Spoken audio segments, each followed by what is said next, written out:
Alright, here we go. Welcome back to I left my A-rank adventure party to join my former students to explore dungeon depths. Anime review episode number 22. We're here reviewing the 24th episode of the series, which also happens to be the final episode of season 2. Beyond the Dream. So, here's what happens. Well, first we start off with a flashback of Yuka talking to his Uncle Saga. Of course, Rune is there, possibly the order people going in. So then we have this really awesome sequence here, where you think that thing you saw at the end of the last episode, was that the Bisgate? Nope, that was just a seal. After it's unveiled, we finally see what the Bisgate is. A freaking dragon! Yes, a black dragon that unleashes these metal offspring. So you have basically Clover and Saga. Well, Yuka's trying to take care of the main dragon itself. And during this, Silk gets wounded, though Rain heals her. And they're able to basically eliminate a lot of the offspring. And eventually Yuka's able to corrupt the dragon to where it basically disappears. But sadly put, Saga dies during the course of this battle. And he dies in his nephew's arms. He says he regrets making an adventure because he suggests maybe forced into it. But I could tell Yuka loves being an adventurer. So, dragon's gone. The black domes are gone. All that stuff, of course, they look into the Bisgate. And it's a very nice thing, so all these worlds. Now, I see this, I'm like, reminds me a lot of what happened with Star Trek with the Inca, with the IKEA. There was a civilization from Star Trek who built these gateways. And this reminds me so much of that. Not something from anime, but from Star Trek. Now, as far as I can tell, this is probably the first time I can think of that we have a Japanese anime borrowing something from Star Trek like this. And one of the worlds looks like modern day Japan. That would be interesting to see. Fantasy characters, modern day Japan. So, basically, Yuka volunteers to go through the gate and close near her side. So, no one wants to go, so Rune volunteers to go. And he's about to use the exit to get right out of there while he goes through the gate. Rune stays behind, and even though that she was asked her uncle asked her basically you can make her happy, she says yeah, made her happy. And of course, the music park maybe eventually do that. So then she proceeds to seal the Abyss Gate from the other side. Everybody is very sad to see her go, but they eventually accept it. And then, of course, time passes by where Silk has made a dungeon count, just like Yuka. And of course, everyone gets medals, fancy parties. They friends the prince again, and of course, and we see that Yuka and Clover are on the way to Silk's home country. Yes, they're on the way to Silk's home country, where the robot's making, she's worried, Yuka's worried that her grandfather might murder him because, well, he's like, don't worry, that won't happen. And he says, yes, princess. He says, shut it, you peasant. That was her teasing, I'm sure she still likes him. And then there's a scene basically on the deck of the ship where, like, they're thinking about Rune, of course, basically Rain points out the compass that apparently, despite the fact the prince gave her that compass several episodes ago, she was able to keep it pointing. Oh yeah, Rune's perfectly alive, she was reborn. And then only after this basically to make him happy. So Rain proceeds to make out with them, and of course all the other girls are jealous of the fact that still she is the first and only one of the girls to actually kiss him. And of course they're very happy in the course of the country. And that's it. That's pretty much the episode in a nutshell. It feels definitely like a great conclusion to the season. Yes, and I do know about the fact that, like I mentioned 2 weeks ago, that it was already confirmed this is getting a season 2, which I'm very happy with that. So, final thoughts on season 1 of the show. Amazing series. I enjoyed every bit of it.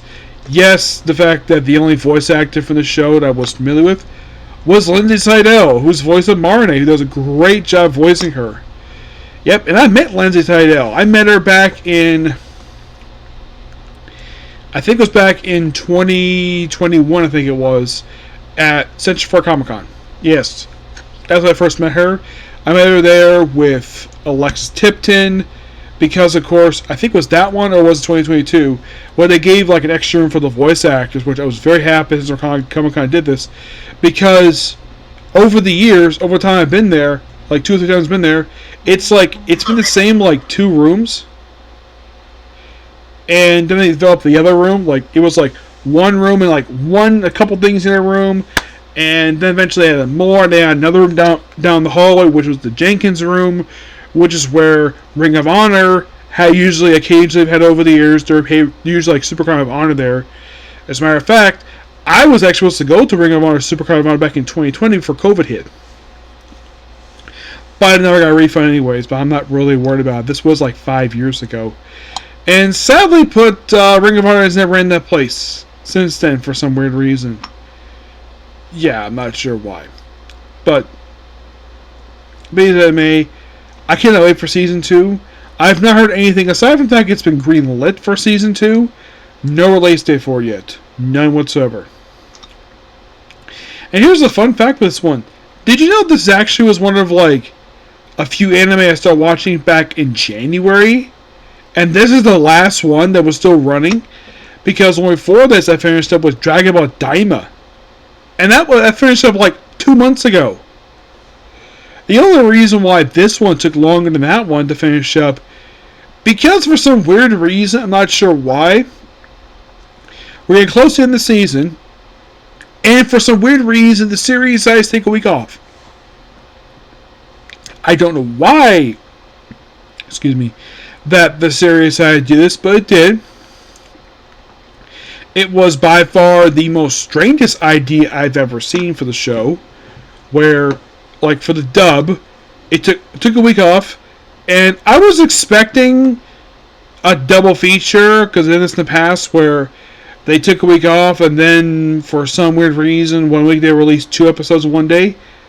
They didn't do it for this one. Nope, they did not. Do not know why they didn't do that for this one. If they did that, this would finish up last week. But no, they chose not to. Yes, now there were a handful of anime that I would start watching in January. I think like one was like Welcome to Japan, Miss Elf, Red Ranger's Adventure in the World. I maybe go up essentially about Soul Boss the Clock on Time. I know Dragon Ball. I think it's about 5 anime that started back in January, and almost all of them except for this one, Daima, all wrapped up by the month of April. You're like, really? April? Yeah, April. That's when pretty much basically wrap all the stuff up. But now this one's done. Saturday's been reduced down to at least 3. Yeah, and if I didn't start Scooped Up Estimating Adventure and The Shy Hero and the Size of Princesses, Saturday we just having one anime or occasionally none because Case Codes occasionally take a week off. Yes. But I'm kind of glad I started some more anime. So, okay, so it was Red Range Dimension of the World, Hands of Bliss, so actually was 4 episodes every time I started it. Dragon Ball Daima, I made a Gap Sessions, Go Sessions, my Slow Bus Clock on Time, Welcome to Japan myself, this show, and then there were 6 series I started back in January, and at least 3 of whom wrapped up in March. Red Ranger Convention in the World, Headhunters in the World, and Welcome to Japan Miss Elf. All 3 of these wrapped up by the month of March, by the end of March. While Dime wrapped up 2 months ago, and I let my Adventure Bar join my this show. This didn't wrap up until just this week. And they wrap this up like not after we wrap up shows like I'm Evil Lord, Intergalactic Empire, World Country the Master Swordsman, Yandere Dark Elf, Chasing Over the World, My Hero Academia Vigilantes, and of course we also had wrap up of Apothecary Diary Season 2. I think the other one on top of my head was the one dropped 2 days ago. Our last Crusader Rise of the World, but this actually was the last one wrapping up, because as of right now, nothing is wrapping up right now. This was the last one. Everything else right now, with the exception of Case Closed and One Piece, I'm working on the work right now, and the bench watching, with the exception of those three, everything else just started. So nothing here right now is going to be wrapped up until I'd say about October at the latest. And that's mostly I'm watching, except for, well, that's some of the end, but not all of them. But this is the last one I was bench watching. That was already partially in before I started watching. I think, if I remember correctly, for this one, I think this was like 4 episodes in. Let me take a look here. How many episodes in was this show when I started it? Which, by the way, the opening episode review for this one right now sits 121 views. Back in February. Wow, February. I thought it was January. My mistake. But definitely was earlier this year. Yes. Okay, so this one was actually 2 episodes in when I caught up with it. But from what I can tell, it seemed like the only one that actually had a good number of views. But basically, everybody's been watching this one. And for some weird reason, I'm not sure why this was. But episode 13, this review series, got a dislike. I'm not sure why. Everything else has been pretty okay. I've had a few been 8, but so far, for some reason, no one has. Not a lot of people have watched like since then, but I hope people continue watching. It seems like the only one that consistently got me 100+ views this year has been the Dark Elf anime. Yeah, it seems like every single week, basically, I do a review for this thing. Like, I get constant 100+ views. It takes it might take a week, it might take 2 weeks, but Jellic Book got pretty much every single episode. Let me take a look here for this one. Excuse me. Let's see. Oh my gosh! The last episode review, this one, which got disliked, I finished reading this like a few weeks ago. The last episode review, episode 12, 488 views. But pretty much all the episodes have been over triple digits. Yeah, so the last one is the highest of 48. You might be thinking, what's second highest? Second highest is actually the opening episode in 293. Second episode was 244. 3 was 122. 4 is 284. 5 is 265. 6 is 206. 7 159. 8 147. 9 121. 10 175. 11 178. But 488! I'm like, damn! And I finished reading this a month ago. I did not expect to see that much. I have not had a video get that high for view count in a long time. I've occasionally had like 100+ views for some of these videos, but I mean, was the one recently that was not that one to have 100+ views? I'm looking right now. Some basically don't have anybody watch it for some reason. I'm not sure why. But it feels like it's been a while. Yes.